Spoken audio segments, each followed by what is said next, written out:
Thank you, Mr. Speaker. I'm pleased to join in the debate today for our second day looking at the Budget Implementation Act, Bill C-30. I want to try to, given that the budget was over 700 pages and the Budget Implementation Act is over 300 pages, I thought I'd like to start at a higher level of abstraction in diving into this and examining the nature of this legislation and re-familiarizing some of us with the very controversial issue of omnibus bills. Now, this is clearly an omnibus bill, but I want to set out initially why it's not offensive as an omnibus bill. Clearly, when a Budget Implementation Act is over 300 pages long, it won't surprise Canadians to find that it contains, oh my goodness, well over 20 acts. It affects the Canada Labour Code, the Federal Court Act, the Trust and Loan Companies Act, two different varieties of student loans and student financial assistance. I won't read them all out. There's a large number of pieces of legislation affected.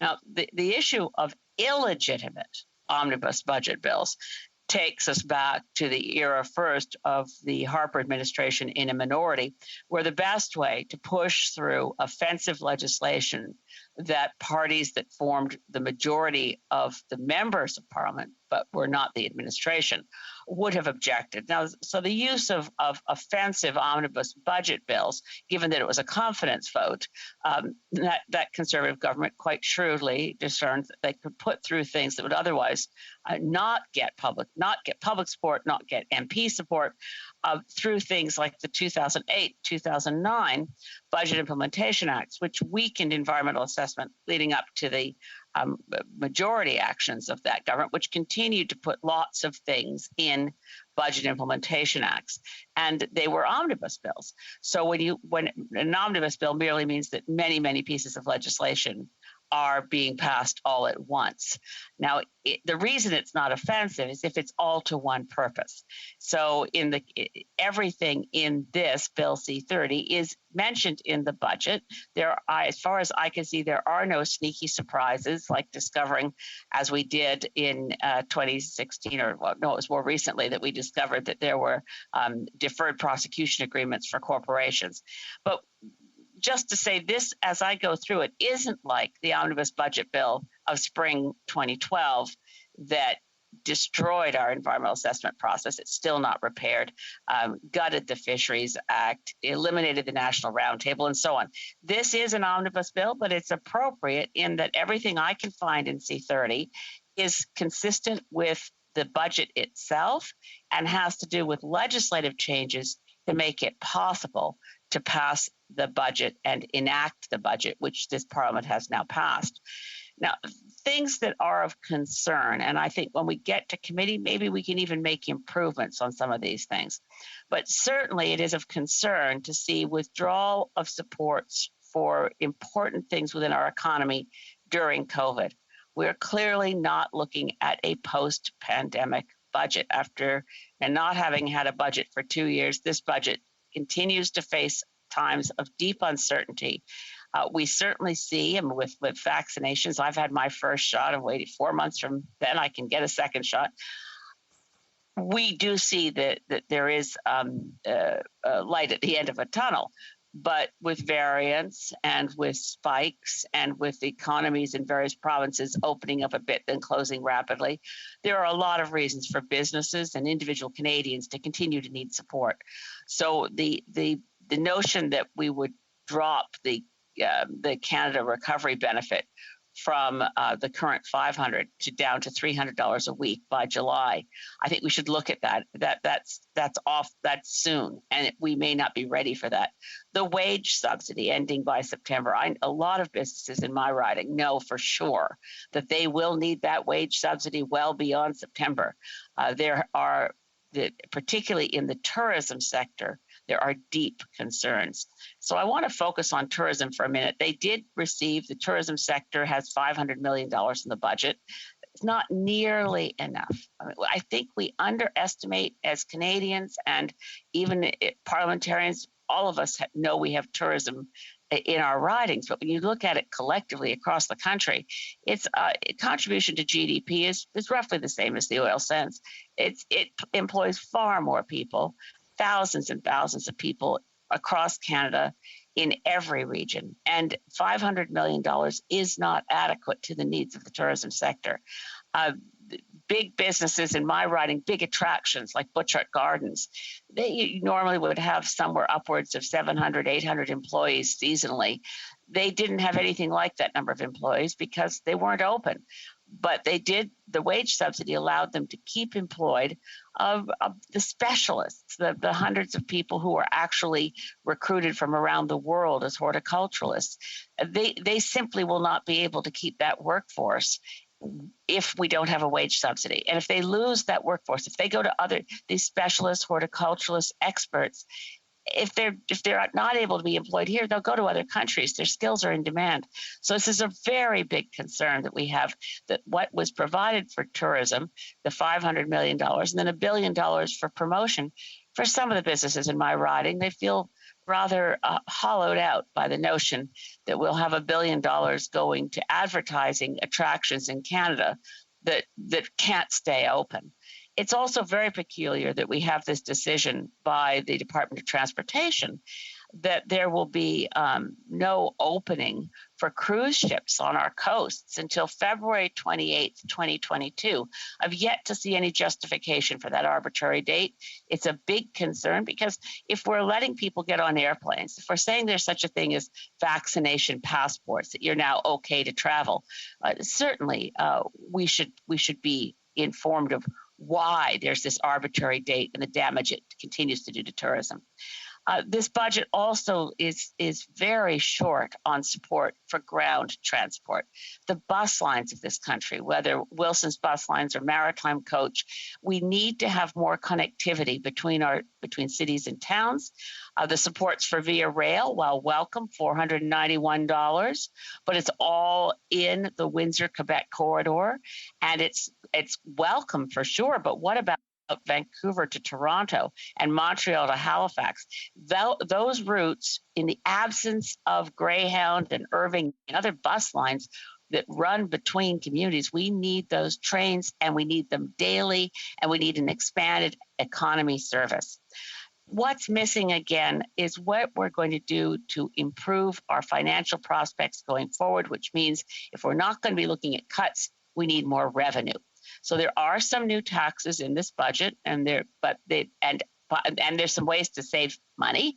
Particularly applaud the idea that Government of Canada is going to stop having as much spending on travel by civil servants.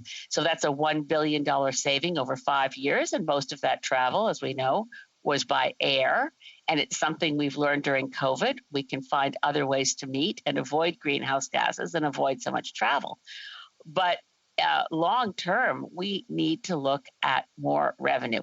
The Parliamentary Budget Officer has pointed out that our debt to GDP ratio is going to level out at about 51%. Now, it was about 30.6% before the pandemic, and it will be 2055 before we get to pre-pandemic debt to GDP ratios. Again, compared to 95, 96, we were at 66%, but we don't want to go through that deep austerity program ever again. We have to protect our health system. We have to expand it with pharmacare, which should have been in this budget and which wasn't. So just to look at where we can get more revenue and be consistent, for heaven's sakes, it's time to stop subsidizing fossil fuels. It's time to cancel the Trans Mountain Pipeline, which is going to cost another $10 to $12 billion. We're looking at excess profits from our banks. We should be going after that. We should be looking at a wealth tax.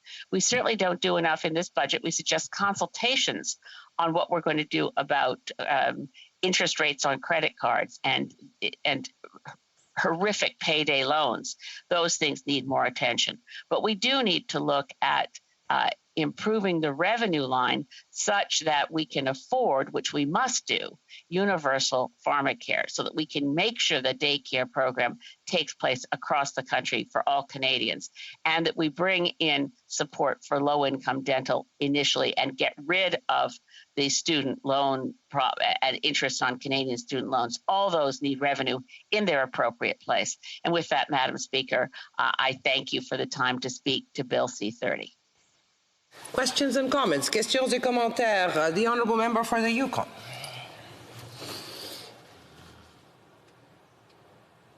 You're on Thank you, mute. Madam Speaker, and I really... Oh, you can't hear me? We hear him here, Madam Speaker. You can hear me now? Okay, thank you. Thank you, and I always appreciate the words of the member. She's very helpful, especially related to our porcupine caribou herd, which I'll mention later.